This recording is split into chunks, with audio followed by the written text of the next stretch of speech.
Welcome to this short guide to session 3 of the JCT Geography Cluster Workshop 2020-2021. The learning intention for this session is supporting the design of assessment in the learning journey.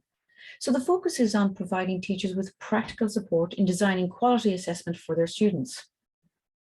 Now, if you click here, you can download the slides to access the PowerPoint.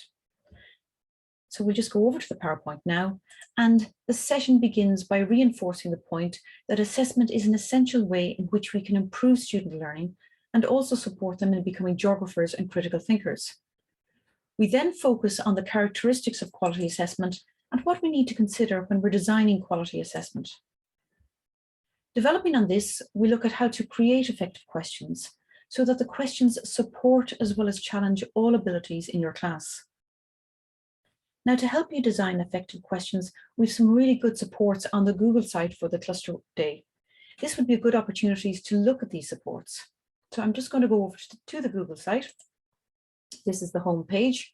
And if we go up to the top right-hand corner again to activities and scroll down to the third item on the list, supports to design quality assessment. And if you click on that, you'll be taken to a page where you'll find several supports to help you design effective questions for a quality assessment. Now, you might find it helpful to take some time to yourself to familiarize yourself with these supports before moving on. Now, once you're familiar with these supports, returning to our PowerPoint, we look at an example of a written assessment which assesses learning outcomes across the strands. In this instance, we examine question 5 from the SEC Geography sample paper. And just a reminder that the Junior Cycle Geography written exam is a common level paper. So by clicking through the PowerPoint, you will see how question 5 from the SEC sample paper assesses learning outcomes across the 3 strands. Following on from this, and again to help you design your own written assessment, we examine a sample written assessment created by the JCT Geography team. This sample assessment is based on a unit of learning called Where in the World. Again, to remind you that the purpose of this sample assessment is to show you how to use the supports I just showed you on our Google site to assess learning outcomes across the strands and support and challenge all abilities with lower and higher order thinking questions by using different modes or different types of questions. So having spent time examining these questions and using the supports available on the Google site, you have an opportunity to create your own written assessment for the sample unit of learning, Hold Back the River.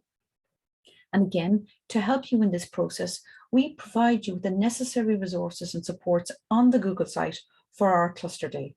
So I'll return to the Google site where we left off, and this is the last activity. So it's always good to return to the home page and then going over to activities, go down to the 4th and final item on the list, which is create a written assessment. Here you will find the instructions for creating your own written assessment, and further down you will find all the relevant supports to help you do so, including that sample written assessment by the JCT Geography team. Now, having completed this last activity, the final step in session 3 is to take some time reflecting on the workshop today and what you can bring back to your classroom and to your subject department. So that concludes a synopsis of session 3 of the JCT Geography Cluster Workshop 2020-2021. Thank you.